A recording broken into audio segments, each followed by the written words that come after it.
Asante, naitwa Atul Mittal. Mimi ni mkurugenzi mkuu wa Mount Meru Millers na Mount Meru Petroleum.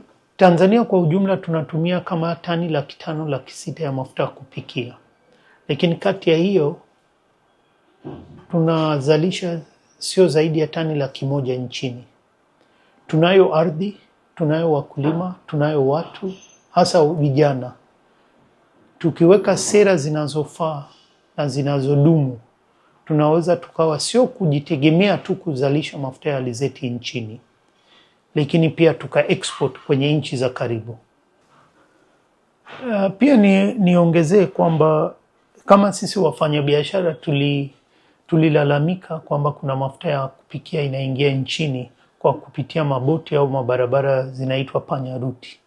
Tunampongeza TRA kwamba wamejitahidi na kushika baadhi ya wafanyabiashara na mafuta haya yanayoingia, lakini bado tunatakiwa tuzingatie nguvu zaidi ili tusiwe tunaleta mafuta ya kupikia au hata bidhaa zingine bila kulipia kodi.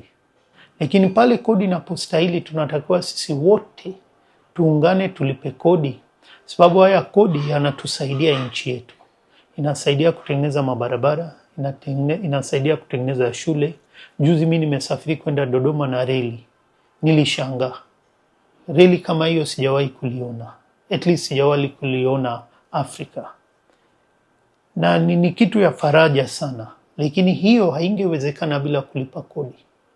Kwa hiyo mimi kama mfanyabiashara na wafanyabiashara wangu wenzangu, nitawaambia kwamba jamani, tulipe kodi. Mahali tunaona kwamba hii kitu haistahili kodi, tuende kwa TRA, tuwaambie hii kitu haistahili kodi kwa sababu fulani.